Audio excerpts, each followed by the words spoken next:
और इस प्रोग्राम के दूसरे हिस्से में आपको खुशामदीद कहते हैं। जब तक साहब आपके पास आऊँगा, खालिक हज़ारा साहब को आपकी जितनी बातें एश्योरेंसेस हैं उनका एतबार नहीं है। बख्शी साहब कहते हैं कि पाकिस्तान वो फौज को बुलाने के ऊपर गौर कर रहे हैं। इसरार तरीन साहब ये कहते हैं कि अगर पुलिस फेल हो जाती है, एफसी कुछ नहीं कर सकती, हालात कंट्रोल में नहीं आते तो फौज को बुलाना चाहिए। दोनों सवालों का जवाब कि इस वक्त की जो अग्रीव पार्टी है वो इस वक्त हुकूमत पे एतबार करने के लिए तैयार नहीं है, और कल अगर हालात आपके कंट्रोल में नहीं आते तो क्या हम फौज की वापसी देख रहे हैं बलूचिस्तान में?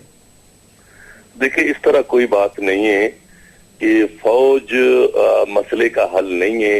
आप देखिए, बन्नू में जेल पे हमला हुआ, 400 खतरनाक कैदियों को जो है न उसको छुड़वा के भगा के ले गया, तो वहां भी जरूरत नहीं पड़ा कि फौज को हम जो है न ले आवे। जहां तक अब्दुल खालिक हजारा का जो बातों का ताल्लुक है, देखे वो ऐसे कौम से उसका ताल्लुक है कि उन लोगों के साथ जुल्म हो गया है, मजलूम कौम है, हर हफ्ते में इन लोगों को मारा जाता है, बिल्कुल अपने हक पे है वो बात कर रहा है।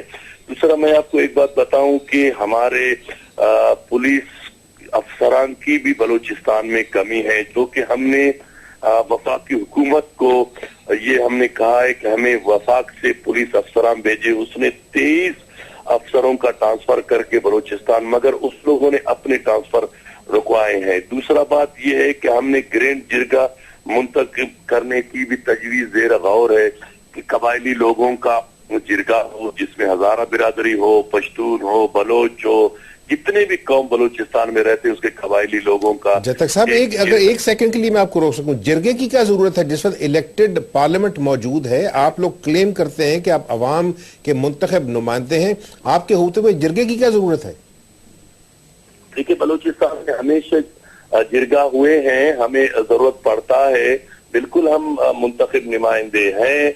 हम यही लोगों ने हमें मुंतखब किया है जिसको हम जिरगे में बुलाना चाहते हैं।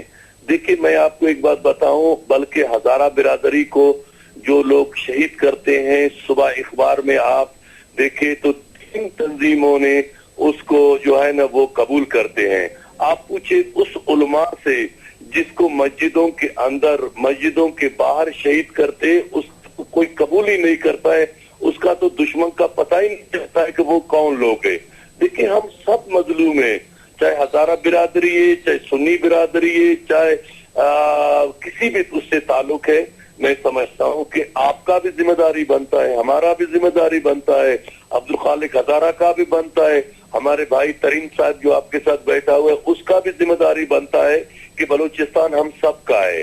बलूचिस्तान में जो आग लगा हुआ है, हम सब ने मिलकर इस आग को बुझाना है। लेकिन जब तक साहब आपकी जो बात है उसके अंदर खुद ब खुद एक एडमिशन ऑफ फेलियर जो है वो नजर आता है कि अगर सारे लोगों को आग बुझाना है, लेकिन हम सब लोग मजलूम हैं, जालिम कोई और है, हाथ उसके कहीं और हैं, उन हाथों को ना हम पकड़ सकते हैं ना तोड़ सकते हैं, तो ये तो एडमिशन ऑफ फेलियर है। बहरहाल देखिए, इस तरह कोई, मैंने पहले भी आपको कहा कि ये बैनुल अक़वामी एक साजिश है हमारे मुल्क के खिलाफ।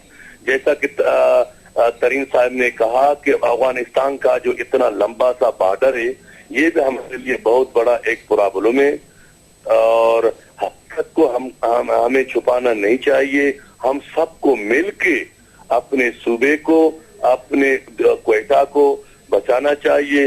बिल्कुल हम कोशिश कर रहे हैं, बल्कि आवाम को हमारे साथ दे, गवर्नमेंट कोशिश कर रहा है। अगर गवर्नमेंट नहीं होता तो पिछले दिन जो तो कल हजारों को शहीद किया गया, क्या क्वेटा का क्या हाल होता? तो गवर्नमेंट 24 घंटे चौकी से लगा हुआ अपने लोगों की खिदमत में। बिल्कुल ठीक है, खिदमत में लगी हुई है जितनी लग सकती है। शायद बाकी जो आपने कहा कि गवर्नर साहब ने जो फौज बुलाने की बात की है, इस तरह कोई बात नहीं है। जिस मीटिंग में मैं खुद मौजूद था, गवर्नर साहब ने फौज बुलाने का कतई इस तरह बात नहीं किया।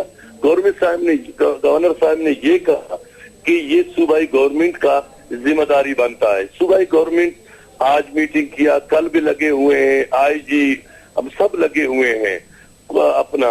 इसने सब आप तो जिस चीज में लगे हुए वो मीटिंग किया कि फौज को हम बुलावे। बिल्कुल ठीक है। शाहिद, जदक साहब की आपने बात सुनी, जिस चीज में वो लगे हुए हैं वो उसको तो मीटिंग्स कहते हैं, और मीटिंग्स के बाद डेफिनेटली वो बाहर निकल के लोग जो हैं वो एक मुस्तकबिल की बात करने की कोशिश करते हैं कि ये भी अच्छा हो जाएगा, वो भी अच्छा हो जाएगा। ये सिर्फ हजारा अफराद के कत्ल की बात नहीं है, वो कत्ल जो है वो शहादत जो है वो बेपनाह बड़ा जुर्म, लेकिन बलूचिस्तान में तो और भी आगे लगी हुई है। अगवा बराए तावान है, उनके अपने वजीर कह रहे हैं कि दूसरे वजीर उसके पीछे मुलव्वस हैं। उसमें अगवा जो है लोगों के, उसके अंदर जिस पे इल्ज़ाम जो है वो FC पे आता है, एजेंसियों के ऊपर आता है, वो लोग सुप्रीम कोर्ट के अंदर गए हुए हैं।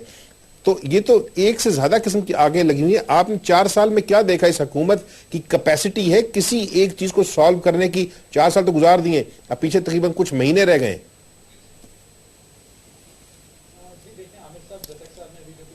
उन्होंने निशानदेही की, मैं आपको बताऊं क्वेटा में सिर्फ ऐसा नहीं है कि हजारा बरादरी की टारगेट किलिंग की जा रही है, जैसे जतक साहब ने बताया कि उलमा को भी टारगेट किया जा रहा है, जो बलूच नेशनलिस्ट हैं उनको भी टारगेट किया जा रहा है, यहां तक कि जो माइनॉरिटी हिंदू हैं हिंदुओं को अगवा किया जा रहा है रैंसम के लिए। कोई ऐसी कम्युनिटी हमें नजर नहीं आती जो इस वक्त सुख या चैन का सांस ले रही है, चाहे वो बलोच हो, चाहे वो पश्तून हो, चाहे वो हिंदू हो, चाहे वो हजारा हो, चाहे वो सुन्नी उलमा हो, कोई भी ऐसी कम्युनिटी हमें नजर नहीं आती जिसने हमें यह कहा हो कि तमाम चीजें बहुत अच्छी हैं। जतक साहब ने एक छोटी सी बात अभी आपके सामने एडमिट की कि 23 पुलिस अफसरान के ट्रांसफर किए गए। पुलिस जैसे लॉ एंड ऑर्डर को मेंटेन करना है, उसके अफसरान बलूचिस्तान आकर ड्यूटी करने को तैयार नहीं है। तो इससे आप अंदाजा लगाएं कि गवर्नमेंट अपने मुलाजमीन को भेज नहीं पा रही, उनके लोग इनकार कर रहे हैं बलूचिस्तान में आके खिदमत अंजाम देने से। मैं आपको ये बताऊं कि बलूचिस्तान में इस वक्त जो काबीना की सूरत हाल है, इंफॉर्मेशन मिनिस्ट्री जिसे किसी भी काबीना की बैकबोन कहा जाता है, जो हुकूमत के तमाम इकदाम का दिफा करती है, हमारे पास जो मौसूफ वजीर इत्तलात हैं, 4 साल में हमने उनकी कोई प्रेस कॉन्फ्रेंस नहीं देखी। बलूचिस्तान में जो अमली तौर पे ग्राउंड पे जो सूरत हाल है वो ये है कि इस वक्त 58 के करीब वजीर है। इसलिए नहीं देखी होगी, वो मीटिंग्स कर रहे होंगे, मीटिंग्स, बड़ी अहम मीटिंग्स कर रहे होंगे। जी देखें, मीटिंग्स की हद तक जो प्रेस रिलीज हमें जारी किया जाता है गौरी साहब, वो हैंड आउट बहुत अच्छा होता है, उसमें जो ऐलानात होते हैं उससे ऐसा लगता है कि कल क्वेटा शहर में या बलूचिस्तान में अमन और अमान की सूरत हाल बेहतर हो जाएगी, और हम इस उम्मीद से फिर एक नई सुबह का इंतजार करते हैं कि कल सुबह क्वेटा शहर में हालात बेहतर होंगे। लेकिन जब हम एक नई सुबह उठते हैं, एक नए सूरज को तुलू होते हुए देखते हैं, तो एक नया वाकया हमें रिपोर्ट करना होता है उस दिन। मैं आपको बताऊं कि गुज़िश्ता कई अरसे से ऐसा नहीं है कि सिर्फ सेक्टेरियन नेशनलिस्टों को भी निशाना बनाया गया, इसके अलावा सिक्योरिटी फोर्सेस के लोगों को निशाना बनाया गया। हर आए दिन हम किसी नए वाकये को रिपोर्ट करते हैं, उसके बाद इजलास भी होते हैं। वजीर आला ने पुलिस अफसरान को, पुलिस एहलकारों को मुअत्तल किया। मैं आपको आमिर गौरी साहब एक छोटी सी मिसाल दूंगा। लास्ट मंथ वजीर आला ने क्वेटा शहर के जो दाखिली और खारजी रास्ते हैं उन पर उन्होंने खुद पर्सनली जाके विजिट किया, और उन्होंने सिक्योरिटी चेक पोस्ट पे पुलिस एहलकारों को सोते हुए रंगे हाथों जाके खुद पकड़ा, उनके बाद उन्हें मुअत्तल किया गया। इस तरह की वो बातें हैं जो वजीर आला ने खुद देखी हैं, वजीर आला ने खुद नोटिस की हैं। उसके बावजूद जो बातें खालिक साहब से एक छोटी सी बात पूछने दें क्विकली, इससे पेश तक हमें दोबारा जो है एक ब्रेक की तरफ जाना हो। हजारा साहब, ये जो आपने स्ट्राइक कॉल की थी और उसके बाद क्वेटा बंद हुए, आप क्या समझते हैं आपने क्या अचीव किया है? हुकूमत को मजबूर किया है एक आधी और मीटिंग करने पे? अच्छा गोरी साहब, बात यह कि जुम्मे के दिन हमारा सबसे बड़ा धरना क्वेटे की तारीख में रैली और धरना, हमने 3 घंटे का धरना दिया। वहाँ पे हजारों की तादाद में गवर्नर हाउस के सामने। हमारे पास हम जमहूरी लोग हैं, हजारा कौम की हिस्ट्री को आप अब देख ले, यहाँ पे किसी से भी पूछ ले, हम इंतहाई मुतमद्दिन और सिविलाइज्ड लोग हैं, हम पढ़ने वाले लोग हैं। यहाँ पे हमारे सामने जमहूरी तरीका यही है।